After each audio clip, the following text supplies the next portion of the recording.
North Korean leader Kim Jong-un has inspected a new factory producing advanced rocket launchers. KCNA says Kim called the system a major step forward in firepower.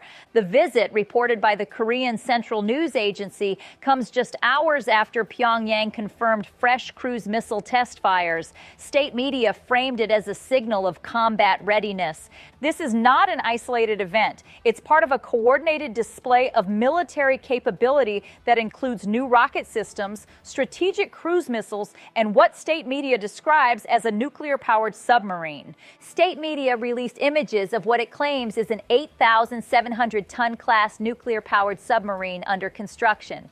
For Pyongyang, this is about demonstrating deterrence. For Washington and Seoul, it's another reminder that North Korea's military capabilities continue to advance despite sanctions and international pressure. The timing is significant. These developments come ahead of a ruling Workers' Party Congress expected in early 2026, the first in 5 years. Analysts say the meeting could signal new policy directions, including North Korea's stance toward the United States and the future of stalled nuclear negotiations. According to KCNA, Kim described the new rocket launcher system as a super powerful weapon capable of sudden, precise, and devastating strikes. He said the rockets would become the backbone of North Korea's offensive capability and would be deployed in large quantities during military operations. KCNA called it a main strike means. Analysts say that wording is often used to signal higher strategic importance. South Korean and Japanese media noted that KCNA described these multiple rocket launchers as potential strategic strike assets. Some outlets noted KCNA used strategic language. Outside experts say that can hint at dual-capable roles, but it cannot be independently verified. This framing elevates the new rocket launchers beyond conventional artillery in Pyongyang's narrative. It positions them as a key component of North Korea's broader deterrence strategy, at least according to state media. Images released by state media showed Kim touring a vast factory floor, standing beside large missile systems surrounded by propaganda slogans. The images show a large production floor. The scale suggests expanded output, though the true production rate cannot be independently verified. Kim was accompanied by senior figures from the country's missile program, signaling what Pyongyang describes as the strategic importance of the new weapon system. High-level attendance can signal priority, though Pyongyang does not publish formal program rankings. The images show large vehicles carrying what appear to be multiple rocket launcher systems, consistent with the type of heavy artillery that could deliver significant firepower. State media quoted Kim as saying the launchers could also serve as strategic strike assets, raising concerns among outside observers over their potential deployment. This language is notable. In North Korean military communications, the strategic typically refers to weapons of higher importance, as opposed to tactical weapons designed for battlefield use. The inspection is part of a wider push by Kim to boost what Pyongyang calls counteroffensive capabilities, including recent tours of missile factories and weapons facilities. For South Korea and the United States, the development of such systems represents a potential concern. Heavy rocket artillery positioned near the demilitarized zone could inflict significant damage on Seoul and surrounding areas in the opening phases of any conflict. The ability to launch sudden strikes is what North Korea's stated military doctrine emphasizes: overwhelming firepower designed to deter attack by making the cost of conflict high. North Korea carried out a cruise missile drill that KCNA described as linked to nuclear deterrence. According to KCNA, the launches were conducted on Sunday over the Yellow Sea, west of the Korean Peninsula, under the direct supervision of leader Kim Jong-un. The exercise was aimed at assessing what Pyongyang calls the combat capability and counteroffensive readiness of long-range missile units. This framing positions the test as defensive, a verification of North Korea's ability to respond to threats rather than an aggressive act, according to state media. But for South Korea and the United States, any expansion of North Korea's missile capabilities represents a potential concern, regardless of how Pyongyang characterizes the purpose. KCNA claimed the missiles flew for over 2 hours and hit their targets. A 2-hour flight, if accurate, could indicate a long-range profile, but exact range depends on speed and route and cannot be confirmed from KCNA alone. State media released footage showing the missiles being launched and impacting targets, underscoring what officials described as the reliability of the weapon system. The images showed missiles rising from their launchers and traveling across the water before striking what appeared to be maritime targets. Kim Jong-un expressed great satisfaction with the results of the drill, according to KCNA, and reiterated his commitment to the unlimited and sustained development of North Korea's nuclear combat forces. This language, unlimited and sustained, signals that Pyongyang has no intention of slowing its weapons development regardless of international pressure. South Korea's Joint Chiefs of Staff confirmed the launches, saying it detected multiple cruise missiles fired at around 8 a.m. local time from the Sunan area near Pyongyang. The South Korean military said it remains on heightened alert and is closely coordinating with the United States to monitor developments and respond to any potential provocations.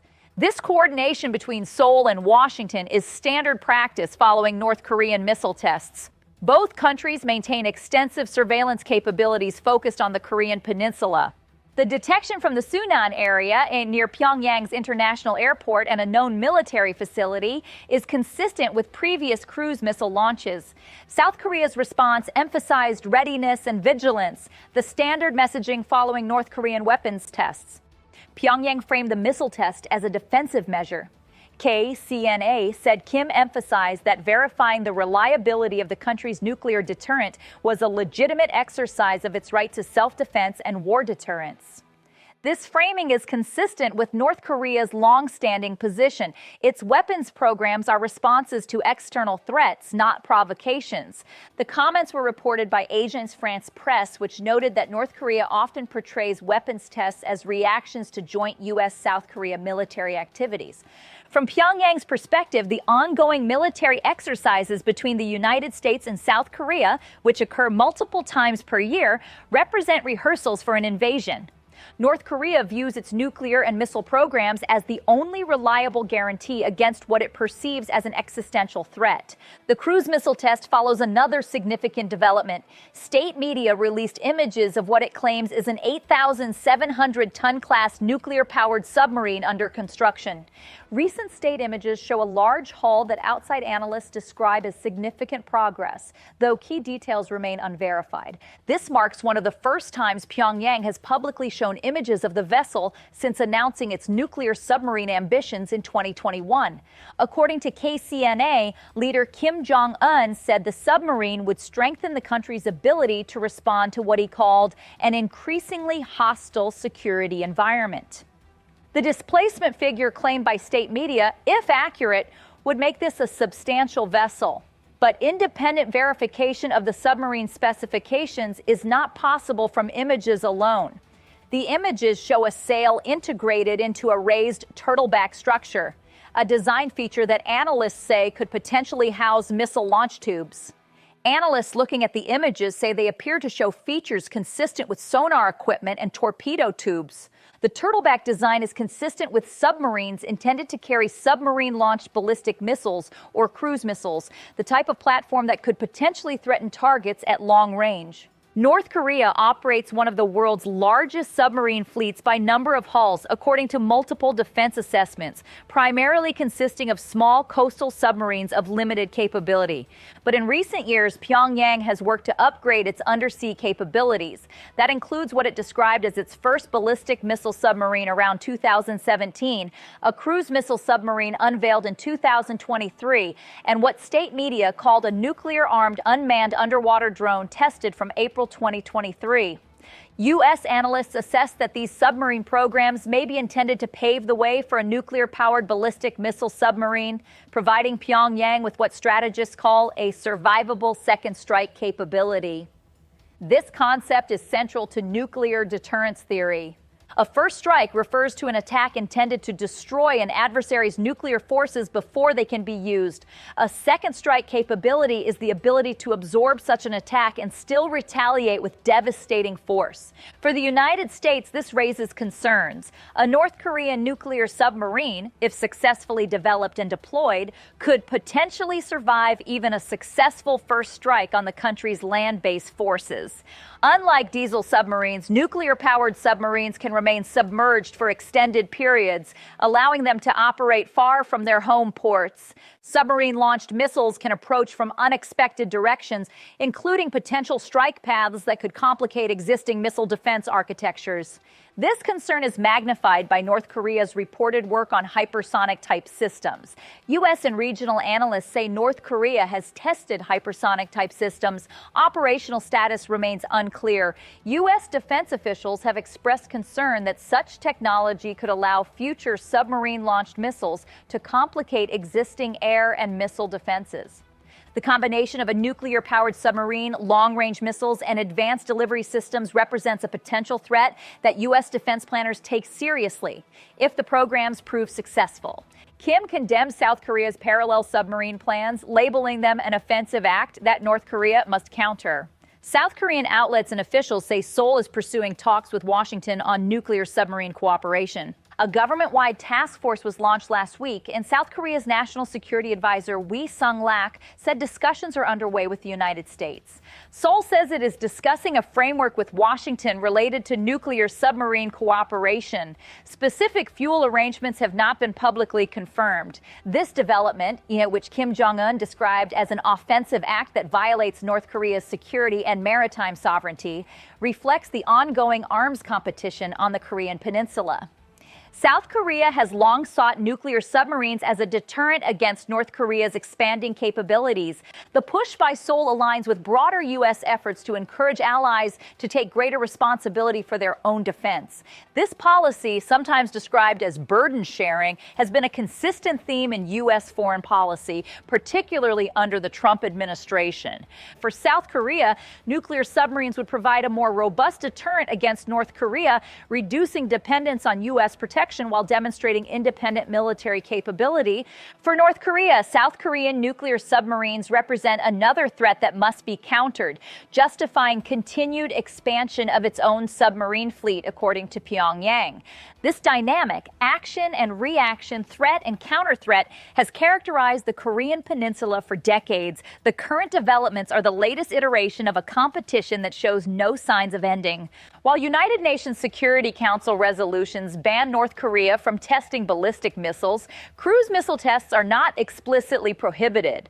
This legal distinction is significant. North Korea has exploited it to continue weapons development while technically avoiding the most explicit UN prohibitions. However, security analysts caution that cruise missiles still pose a serious concern due to their precision and low-altitude flight profiles, which make them harder to detect and intercept. Modern cruise missiles fly close to the surface, using terrain-following guidance to avoid radar detection. They can be highly accurate and can be equipped with various warhead types. For defense planners in Seoul and Washington, cruise missiles represent a genuine concern, regardless of their legal status under UN resolutions. Cruise missiles present unique challenges for air defense systems. Unlike ballistic missiles, which follow predictable arcing trajectories, cruise missiles fly at low altitudes, often below radar coverage. Their flight profiles can include evasive maneuvers and terrain-following navigation, making them more difficult to track and engage than ballistic missiles. The flight time claimed by KCNA suggests missiles capable of covering substantial distances, potentially reaching targets throughout the Korean Peninsula and beyond if the claims are accurate. For South Korea, this means that even with advanced air defense systems, some cruise missiles might penetrate defenses, particularly if launched in large numbers. The ability to strike the U.S. mainland has long been a core objective for Pyongyang, driven by history. North Korean officials argue the Korean War's devastation still shapes their security doctrine. Exact casualty proportions are disputed across historical estimates, but the scale of destruction was enormous. That legacy shapes North Korea's security calculations to this day. The perceived threat was further reinforced by U.S.-led interventions in Iraq and Libya, both of which had surrendered their weapons of mass destruction before being attacked. From Pyongyang's perspective, the lesson is clear. Only nuclear weapons can guarantee survival against a hostile United States. The fates of Iraq and Libya loom large in North Korean strategic thinking. Saddam Hussein abandoned his weapons of mass destruction programs under international pressure. Years later, the United States invaded Iraq and Hussein was executed. Muammar Gaddafi surrendered Libya's nuclear program in exchange for normalized relations with the West. Years later, NATO intervened in Libya's civil war, and Gaddafi was killed. North Korean officials have explicitly cited these examples as reasons why denuclearization is unacceptable. From Pyongyang's perspective, nuclear weapons are not bargaining chips. They are the only reliable guarantee against regime change. This is why negotiations over North Korea's nuclear program have repeatedly failed. Pyongyang views any agreement that requires giving up its nuclear deterrent as an invitation to be attacked. Some commentators argue U.S. options have included military strikes in past years, but specific internal deliberations cannot be independently verified. What is clear is that analysts warn any major conflict on the peninsula could be catastrophic, with mass casualties possible. The concentration of population and military forces near the demilitarized zone, combined with the firepower on both sides, means that even a limited conflict could escalate rapidly. This is the context in which North Korea's weapons development occurs. Pyongyang believes it faces an existential threat. Washington and Seoul believe North Korea's weapons pose unacceptable risks. Neither side appears willing to make the concessions necessary for a negotiated solution. The latest military developments come ahead of a ruling Workers' Party Congress expected in early 2026, the first in 5 years. Analysts say the meeting could signal new policy directions, including North Korea's stance toward the United States and the future of stalled nuclear negotiations. Party congresses are significant events in North Korea's political calendar. They typically announce major policy shifts and consolidate the leadership's priorities. The timing of the current military displays, just months before the Congress, may be intended to demonstrate strength before any potential policy announcements. Whether Pyongyang will signal openness to renewed negotiations or double down on its current confrontational stance remains to be seen. The latest developments underscore Pyongyang's continued efforts to expand its military leverage as it weighs the possibility of renewed talks with Washington. Nuclear negotiations collapsed in 2019 during President Trump's first term, specifically at the Hanoi summit, where the two sides failed to reach agreement on the scope of denuclearization and sanctions relief. Since then, there have been no substantive negotiations between Washington and Pyongyang. North Korea has used the intervening years to accelerate its weapons development, testing new missiles, advancing its nuclear program, and now showing images of what it claims is a nuclear-powered submarine. This expanded capability strengthens Pyongyang's negotiating position. Any future talks will occur with North Korea possessing significantly more advanced weapons than it had in 2019.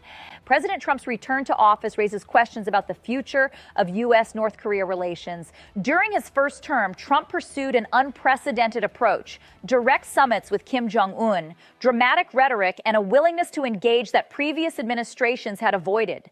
But the engagement ultimately failed to produce a lasting agreement. The Hanoi summit collapsed and relations returned to their previous state of tension. Whether Trump will pursue a similar approach in his second term or take a harder line remains unclear. North Korea's current military displays may be intended to shape those calculations, demonstrating that Pyongyang's capabilities have only grown during the years of diplomatic stalemate. South Korea finds itself navigating a complex position. On one hand, Seoul must maintain its alliance with the United States and demonstrate credible deterrence against North Korea. On the other hand, South Korea has a strong interest in avoiding conflict on the Korean Peninsula, where any war would devastate the South regardless of the ultimate outcome. The pursuit of nuclear-powered submarines reflects this calculation. Seoul wants independent capability to deter North Korea, reducing dependence on U.S. extended deterrence while strengthening its own position. But this pursuit also feeds the action-reaction cycle with Pyongyang. North Korea cites South Korean military developments as justification for its own weapons programs, and vice versa. The developments on the Korean Peninsula do not occur in isolation. They are part of a broader regional security environment that includes U.S.-China competition, tensions over Taiwan, and the ongoing military buildup across East Asia. Japan has significantly increased its defense spending and is developing strike capabilities that would have been unthinkable a decade ago. China continues to expand its nuclear arsenal and modernize its military forces. Russia, despite being focused on Ukraine, maintains its position as a nuclear power with interests in Northeast Asia. North Korea's weapons development fits within this broader context as one element of an increasingly complex and potentially concerning regional security environment. The United States has responded to North Korean developments with a combination of military posture and diplomatic pressure. U.S. forces in South Korea remain on high alert. Joint exercises with South Korean forces continue regularly, despite North Korean protests. The deployment of strategic assets, including bomber flights and carrier visits, signals U.S. commitment to defending its allies. At the same time, Washington continues to push for international sanctions enforcement and diplomatic isolation of Pyongyang. But as North Korea's capabilities grow, questions arise about whether these approaches are sufficient or whether new strategies are needed. North Korea's military doctrine rests on a simple calculation: make the cost of attacking prohibitively high. The combination of nuclear weapons, long-range missiles, massive artillery forces, and now potentially nuclear-powered submarines is designed to ensure that any attack on North Korea would result in devastating retaliation. This is classic deterrence theory, the same logic that has governed nuclear strategy since the Cold War. For Pyongyang, the goal is not to start a war. It is to ensure that no one else starts one either. The new rocket launchers, cruise missiles, and nuclear submarine are all elements of this strategy, different tools serving the same purpose of deterrence through the threat of unacceptable retaliation. The nuclear-powered submarine represents a particularly important element of this strategy, if it proves successful. Land-based nuclear forces, no matter how numerous or dispersed, are potentially vulnerable to a first strike. If an adversary could destroy all of a country's nuclear weapons before they could be launched, deterrence would fail. A nuclear-powered submarine operating in deep water is much harder to find and destroy. It provides what strategists call a survivable second strike capability, the ability to retaliate even after absorbing an attack. This is why the United States, Russia, China, France, and the United Kingdom all maintain submarine-launched nuclear forces. And it is why North Korea appears to be pursuing the same capability. For Pyongyang, a nuclear submarine, if successfully developed, would be a guarantee that North Korea's deterrent cannot be neutralized. The latest developments raise questions about what comes next. Will North Korea continue its current pace of weapons development? Will it conduct additional tests, and potentially including a nuclear test, which it has not done since 2017? Will the Workers' Party Congress in early 2026 signal a new direction, either toward engagement or toward further confrontation? Will the Trump administration pursue renewed negotiations or maintain the current posture of pressure and deterrence? These questions do not have clear answers, but the trajectory is concerning. North Korea's capabilities continue to grow according to outside assessments. The action-reaction cycle with South Korea shows no signs of slowing, and the broader regional security environment is becoming more complex. North Korea has sent a clear message with its recent military displays. Kim Jong-un has toured a factory that state media says is producing advanced rocket launchers, described by KCNA as super powerful weapons that will serve as the main strike means for North Korean forces. Pyongyang has test-fired strategic cruise missiles over the Yellow Sea, with KCNA claiming precision strike capability and what it calls nuclear combat preparedness. And North Korea has released images of what it claims is an 8,700-ton nuclear-powered submarine, a platform that could provide survivable second strike capability if successfully developed and deployed. These developments come ahead of a party Congress expected in early 2026 and in the context of stalled nuclear negotiations and ongoing regional tensions. For Pyongyang, the message is one of strength and deterrence. North Korea will not be intimidated. It will continue to develop its military capabilities, and it will ensure that any attack would be met with devastating retaliation. For Washington and Seoul, the message is equally clear. North Korea's claimed capabilities are growing. The window for negotiated solutions may be narrowing. And analysts warn the cost of conflict on the Korean Peninsula could be catastrophic. And this story is far from over. The competition between North Korea and its adversaries continues on land, at sea, and in the strategic domain. The world is watching, and the stakes remain high.